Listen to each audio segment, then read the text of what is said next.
Welcome to political analyse. दोस्तों, आज हम आपसे डिस्कस करने वाले हैं फॉरेन पॉलिसीज के बारे में, क्योंकि हम जानते हैं कि जिस तरह से हम कोविड-19 या फ्लड या अर्थक्वेक या फिर लाइटनिंग जैसी प्रॉब्लम से हम या हमारा देश जूझ रहा है, उसी के साथ साथ जो अब हमारी नेबरिंग कंट्रीज है उनके साथ भी रिलेशन अब धीरे धीरे खराब होते जा रहे हैं। तो आज के इस वीडियो में हम बेसिकली इसी चीज पे फोकस करने वाले हैं, स्पेशली जो हमारी नेबरिंग कंट्रीज हैं उनके साथ रिलेशन जो अब धीरे धीरे खराब होते जा रहे हैं उनको डिस्कस करेंगे, उसकी वजह को भी मैं आपके सामने लाऊंगा। तो चलिए आज की वीडियो शुरू करते हैं। बहुत कुछ आपको आज की इस वीडियो में जानने को मिलेगा, जुड़े रहिएगा आखिर तक। कई कंट्रीज है जिनके रिलेशन इंडिया के साथ अब वैसे नहीं रहे जैसे पहले हुआ करते थे। अगर मैं चाइना की बात करूं तो हालांकि इंडिया का चाइना के साथ बहुत बड़ा ट्रेड भी है, और जब ट्रेड होता है तो चाइना ही ट्रेड सरप्लस में होता है, इंडिया डेफिसिट के अंदर होता है। लेकिन इतना भी चाइना को फायदा नहीं है कि अगर हम उनका बाइकआउट कर दें तो चाइना सड़कों पे आ जाएगा। लेकिन उसके बावजूद भी पिछले कुछ महीनों से चाइना की तरफ से जो बिहेवियर, जो रवैया देखने को मिला है वो बहुत ज्यादा एग्रेसिव था। पहले सिक्किम के अंदर नाकुला सेक्टर में स्क्रीमिश या फिर एक क्लैश हुई थी, फिर उसके कुछ महीनों बाद लद्दाख के अंदर मामला शुरू हुआ और टेंशन शुरू हुआ, जिसके बाद स्क्रीमिश और क्लैशेस हुई जिसमें 20 लोगों की शहादत हुई। जो टेंशन अभी तक काफी हद तक बरकरार है, जिसके बारे में ये भी कहा गया कि अब वो मामला कंट्रोल में आ चुका है या आ रहा है, लेकिन अब भी उनकी एग्जैक्ट सूरत हाल को बताना बहुत मुश्किल है, क्योंकि हमारे जब डिफेंस मिनिस्टर वहां जाते हैं तो कहते हैं कि हमारी कोई भी जमीन कोई नहीं ले सकता।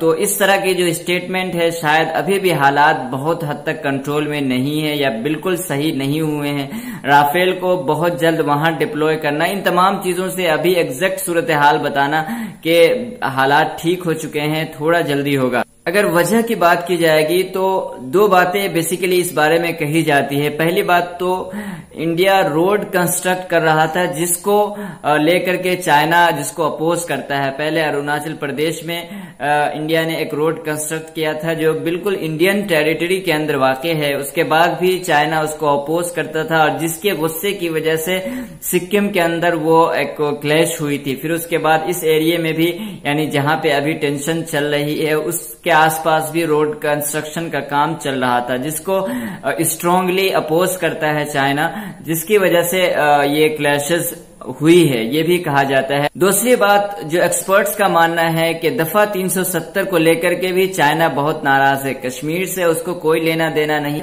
लेकिन अक्साई चीन के बारे में उसका ये मानना है कि वो चाइना की प्रॉपर्टी या चाइना का पार्ट है, जिसकी वजह से वो इसको अपोज करता था, और उसकी वजह से भी इस तरह के टेंशन का इम्कान ये भी कहा जाता है। अब हम बात करते हैं बांग्लादेश के बारे में।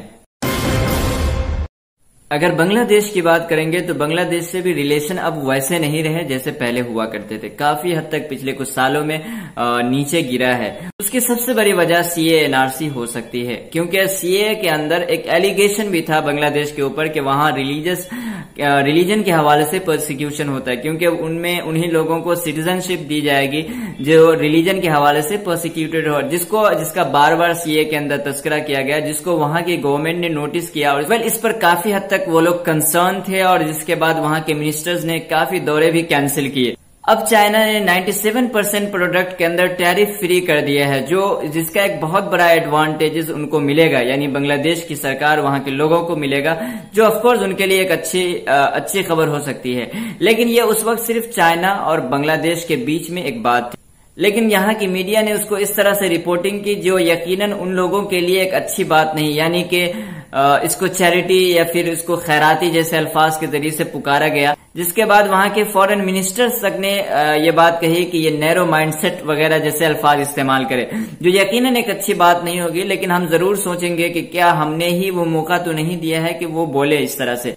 यहाँ पे आप देख सकते हैं कि शायद इंडिया का जो रिलेशन है बांग्लादेश के साथ, उसको इस लेवल पे लाने में शायद चाइना का रोल कम और हमारी मीडिया का रोल ज्यादा है। अब हम देखते हैं नेपाल को। तो अगर नेपाल की बात करें तो नेपाल के साथ जो रिलेशन इंडिया के थे वो काफी स्ट्रांग थे, खा वो पीपल टू पीपल रिलेशन हो या फिर गवर्नमेंट के साथ रिलेशन हो।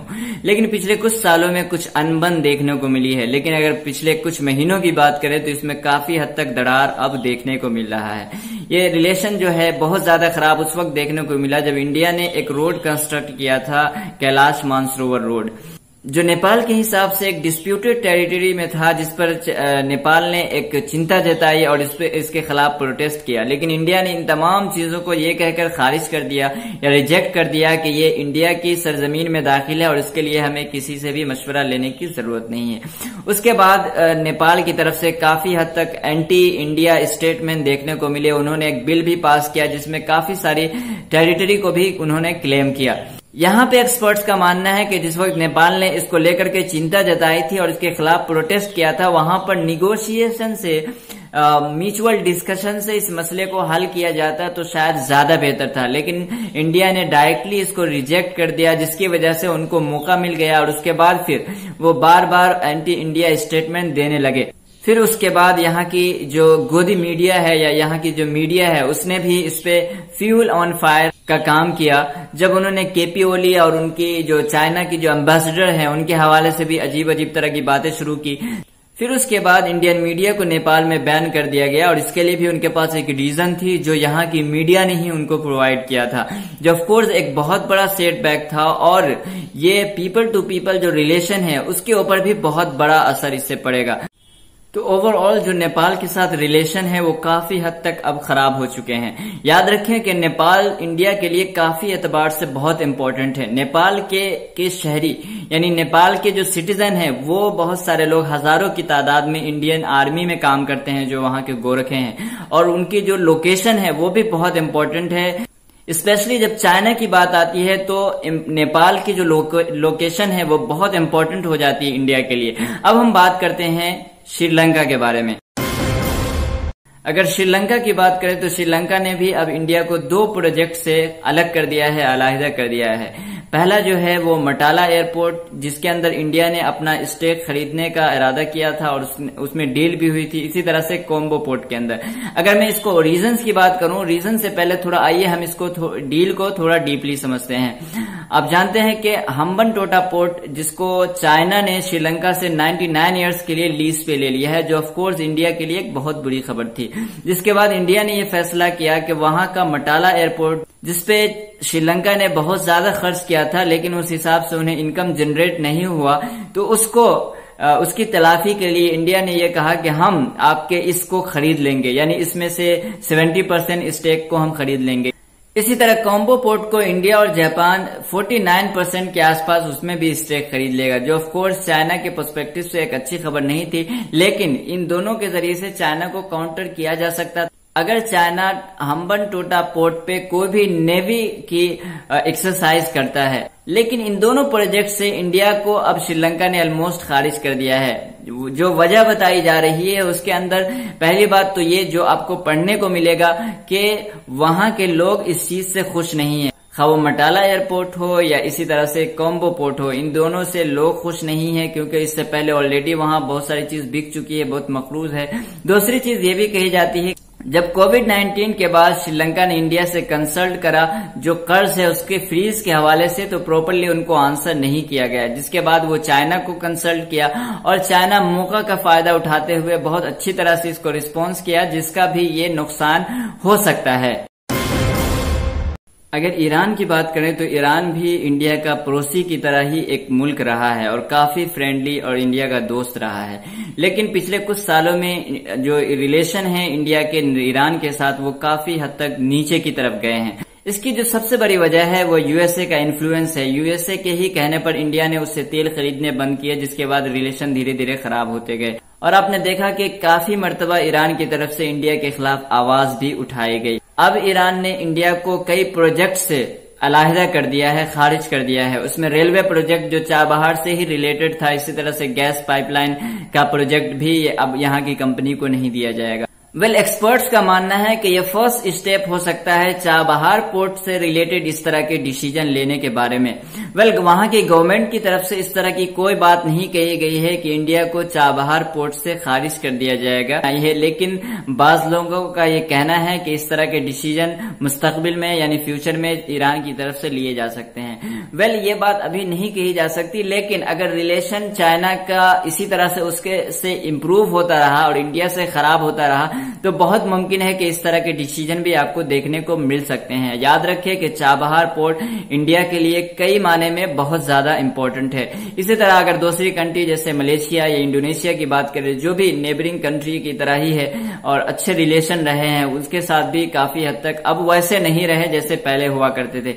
आपने वहां की प्राइम मिनिस्टर की स्पीच या इंडिया के खिलाफ अपनी स्टेटमेंट देखा होगा।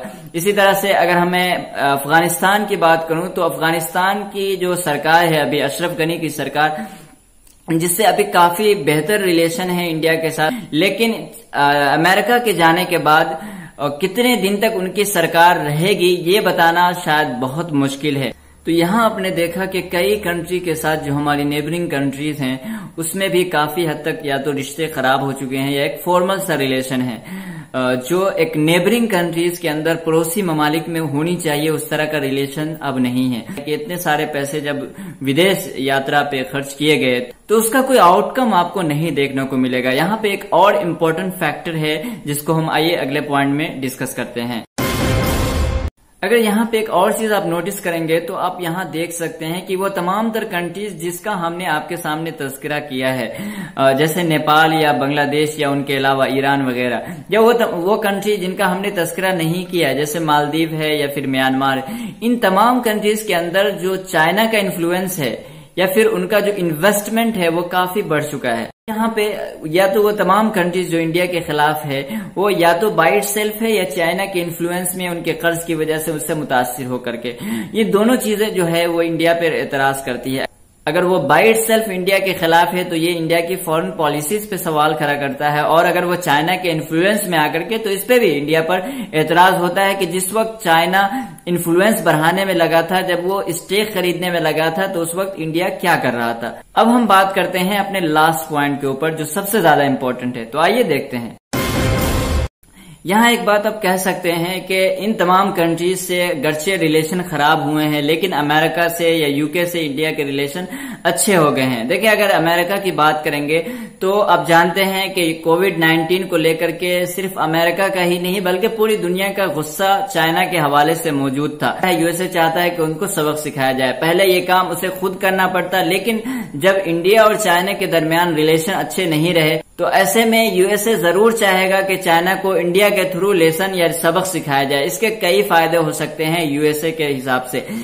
पहला फायदा तो ये होगा कि इस सूरत में यूएसए को कोई डायरेक्ट अटैक का कोई सामना नहीं करना पड़ेगा, उनके ऊपर कोई अटैक नहीं किया जाएगा। दूसरा फायदा ये होगा कि वो फिर चाइना को सबक भी सिखा देगा, और तीसरा फायदा ये होगा कि इस सूरत में वो इंडिया को अपने वेपन भी सप्लाई कर सकता है और सेल कर सकता है। ये उनके लिए एक बहुत बड़ा फायदा हो सकता है। तो ऐसे में कोई भी कंट्री सपोर्ट करेगी, और अगर ऐसे में अमेरिका सपोर्ट कर रहा है तो इसमें आपको बहुत ज्यादा खुश होने की जरूरत नहीं है। इन तमाम के बावजूद भी अमेरिका के former national security adviser John Bolton का कहना है कि अगर इस तरह की सिचुएशन कोई पैदा होती है तो उसके बावजूद भी कोई गारंटी नहीं है कि अमेरिका के एस्टेब्लिशमेंट या डोनाल्ड ट्रंप इंडिया को सपोर्ट करेंगे। आपने देखा होगा कि शुरू में वहां एयरक्राफ्ट कैरियर भेजे गए अमेरिका की तरफ से, फिर जब क्लैशेस हुई तो फिर अमेरिका का रवैया या उनका जो बिहेवियर था उनका बिल्कुल सब कुछ चेंज हो गया।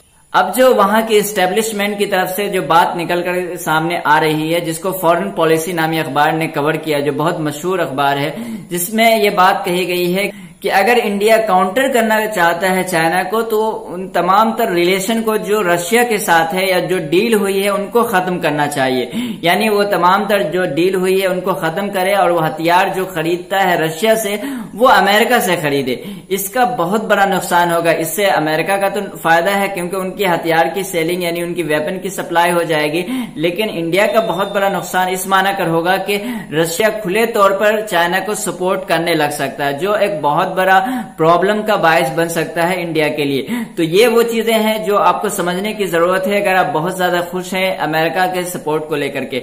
तो मुझे उम्मीद है कि फॉरेन पॉलिसीज के हवाले से आपको बहुत सारी बातें समझ में आ गई होगी। तो आज के लिए बस इतना ही। This is the end of the video. Thanks for watching. अपना ख्याल रखिएगा। God bless you all.